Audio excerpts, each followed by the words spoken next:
Hello, my name is Marcus Aman, and today I'm going to be presenting Bayley, the Service Bay Assistant, where we provide efficiency through data. So the big problem is in automotive repair.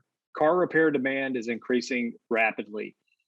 Since 2015, there's been an increase of 23 million cars on U.S. roadways, but there's been a decrease in service bays. So we've lost 24,000 service bays since 2015. And since the year 2000, there's been a 50% increase in vehicles per bay. And right now, repair shops can't keep up with the surge in demand. One, they're short-staffed. It's really hard to find new technicians. They're almost like unicorns. They don't exist in the marketplace. The dealers and independent repair shops are highly inefficient. The current staffing is not able to keep up with surging demand and this huge backlog. Some stores are booked up 1 to 2 weeks, 3 to 4 weeks before they could get you in for an appointment. And management really doesn't have any visibility, no real-time visibility of what's actually happening. It's all based around assumption today. So they really don't have any real-time data that can help make them more efficient. And in the news, recently, Automotive News just come out with an article about capacity and efficiency issues due to shortage of technicians. They state that the shortage of techs, advisors, and other personnel, coupled with the scarcity of some parts, has led to a huge backlog in the service lane and the inability to meet customers' expectations. And capacity is an issue, including efficiency for majority of the stores. And some of that is compounded by staffing issues, but in many cases, the volume of vehicle sales over the preceding years has overrun the fixed operations department or repair shops. And with the increasing number of vehicles per bay and the growth of do-it-for-me volume, service bays must become more productive to keep pace with the surging repair demands of today. And here's some real dealers with real problems. This is a Facebook group called Automotive Service Managers. Just out of curiosity, how backed up are you guys and what brand? There's some stores on here that are booked up 2 to 3 weeks. Mercedes-Benz, 3 weeks out on Nissan and Volkswagen, 3 to 4 weeks out at a Ford store, 1.5 weeks out at a Chrysler, Dodge, Jeep, Ram store, 2 weeks out at a BMW store. And then you look at a company like Hendrick Automotive, who has over 100 locations, and they're in search for 300 plus technicians right now to work at their dealerships. And at the very bottom, here's a guy on LinkedIn that's looking for a technician, and he's willing to pay him a $10,000 sign-on bonus and pay him $35 an hour, to get him to jump on board. So these dealers are having the exact problems that I'm talking about right here. And all of this is recent information here that I'm sharing with you. Also, from the service advisor's point of view, the service advisor is the gentleman that checks you into the store and also handles your vehicle while it's there. The technician works on it, but this guy is the one that delivers all the bad news to you. So we asked them, how much time do you spend going back into the shop to get updates on customers' vehicles? Almost 50% of them said that they spent about 20 to 30 plus minutes per day walking back and forth from their desk or station into the shop to get an update for a customer. And we also asked, what is the one area that would help you sell more work to customers, but also provide better customer service? And the overwhelmingly speed to get cars through the shop and speed to get estimates built to speak with customers is the biggest thing holding them back. So service advisors spend a ton of time chasing down customer vehicles and following progress on customer cars rather than educating and selling additional recommended work to customers and providing excellent customer service that we all want when we have our cars serviced. So the solution is to make current technicians more efficient to supplement the lack of technicians. And the way to do that is by gathering data, installing sensors that track real-time data throughout the process of vehicle arrival, repair, and exit on each bay, station, and lift. We want to be able to measure technician efficiency using analytics, leaderboards, and gamification. And then we also want to provide management with real-time visibility. So they have live views of vehicles that are in the shop. They have dynamic reporting to make better decisions around, and they get automated notifications. So they know exactly what's going on at every moment of the day. So sensors that track bay, lift, repair shop, and technician efficiency, an easy to use technician interface that saves the technician time while giving live views of what's happening in the repair shop to shop management and service advisors, and reporting that shows the performance to help increase production. So, technicians are very smart. They've always been very smart. Now your lifts can be smart too. because we built the world's first IoT device for repair lifts and technician bays. We have a IP67 weatherproof touch screen that mounts right to the repair lift. It's a touch screen interface. The technician gets out of the vehicle once he pulls it into his bay. He enters the repair order number. When he enters that repair order number, it pulls over from the dealer management system, the customer information and the vehicle information that is associated with that repair order. It also tracks the total time since the customer arrived at the repair facility. So on the far left there, you'll see 45 minutes. That customer's been here for 45 minutes, but it's been on the lift for 26 minutes and 53 seconds. You can sort the jobs by fastest order of completion. So we're pulling over the jobs from the repair order. We're sorting them in the fastest order of completion. Technicians can start individual jobs as well. Once they start a job, it also times that individual job. So we're getting data on individual jobs too. So we can find out why Mary is 12 minutes faster on an oil change than John is, and using that as a training tool.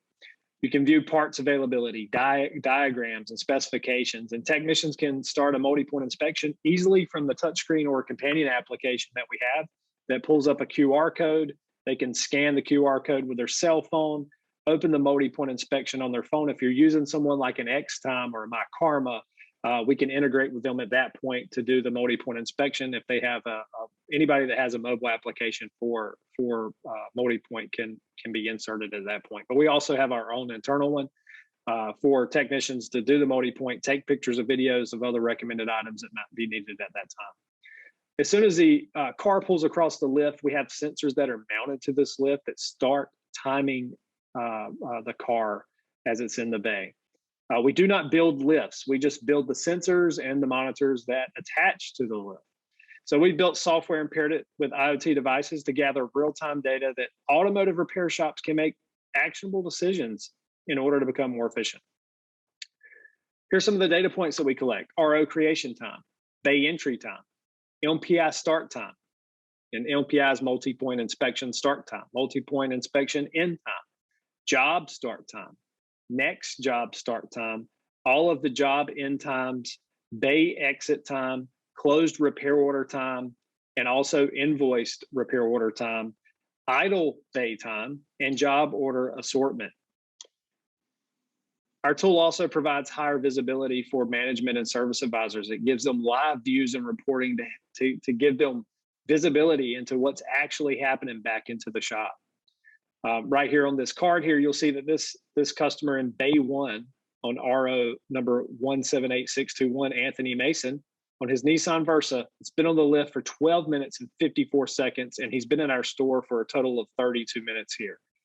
You can right-click this card at any time to update the customer, input an internal note, view the multi-point inspection, see if there's any media that's been attached, and move on from there. So management service staff can see these live views of all vehicles that are currently in each bay without having to leave their desk or station. That's really valuable for them and saves them a ton of time as well. We also have dynamic reporting that helps them better understand the repair shop, their bay efficiency and technician efficiency, and they can drill down into that reporting by bay service, but it really helps them gain insight on what's happening in the shop based on real-time data.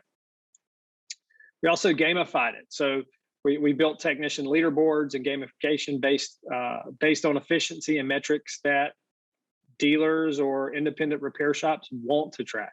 So it's customizable. They can view top performers, underperformers, view clock versus build hours by technician. They can see average time cars have been in the bay, inspection completion time, jobs per ticket, total cars worked on in each bay per day. And then at the end of the day, they can reward technicians with gamification, which allows the technicians to feel appreciated, rewarded, and know where they stand, because management doesn't always do a great job of walking back there every single day to say, hey, you know what, you did a great job today. So we're handling that on the backside as well. You can also follow the journey, a customer journey and a technician journey, to understand where improvements need to be made. So we're identifying bottlenecks here that can help you become better. For example, this customer here, John Williams, you could see the entire journey where he checked in, and it was in that state for 38 minutes before it actually made it to a lift. And you can find out where potential areas of opportunity are at so that you can drill down and get better at your repair shop. But more importantly, if you had a bad customer service experience with this customer, you could identify exactly where that was at, and improve based on if you needed to hire people or if you needed to make a change in process or cut back on appointments. You could do that just by understanding the journey here. Benefits for a repair shop or a dealership, and man, there's a lot of first thing is we're going to turn your shop into a data hub for the first time. By gathering real-time data from each bay, you can improve productivity along with profit. You can take your shop to the next level. You're going to be able to save a ton of time. So advisors and management never have to leave their desk or stations for status updates. And we can help you double technician capacity by measuring in real time. And we're going to help you unlock some of that trapped value that you have today by measuring bay, lift, and advisor technician efficiency, get recommendations to customers faster, and minimize some of the backlog that you have and help you increase some of your CSI scores. Because ultimately, we believe efficiency through data leads to unlimited growth. And best yet, it's super easy to install. It mounts right to the lifts and it gives you a ton of data using your shop Wi-Fi. We have 110 volt electrical that needs to be installed at the lift. You can use your electrician or we can sublet one out for you. We can install it or you can install it with our installation instructions. It's super easy to mount. We have sensors that mount to the top of the lift with an easy to use magnet. For a 4-post lift, it's the same way. For an in-ground lift, it's a little different, but we have installation instructions for all three. Training, we constantly train, so we work around your schedule to continually train, but that's 24/7 once you become a customer. Our team, what makes us really different, I think, is that, I spent 14 years of my life managing service departments for car dealerships and managing people and managing P&L. So I know what, people want to see. I know what some of the inefficiencies that existed, and this was built around those specific inefficiencies. Peter Seymour, who's part of our team and co-founder, he has 24 years of bringing web-based IT solutions to life and managing over 100 developers at one time. He's worked for companies like NASA, Oracle, and Accenture, Sun Microsystems, and more. Matthew Blackman, who's awesome. He's got 15 years of building back-end software and managing remote teams. And Hal Eason, who's a fractional CFO for us. He has an MBA in finance from Harvard Business School, and he's had multiple startup exits. So we feel like we have the perfect mix of domain and technical experience to be, really successful here. And some of the notable investors and advisory board members, one is Ron Fry. Ron Fry was former partner at TrueCar.com, ex-C-suite at CDK Global and AutoNation. He's also an investor in our business and on our advisory board. Les Silver, who's also an investor and on our advisory board.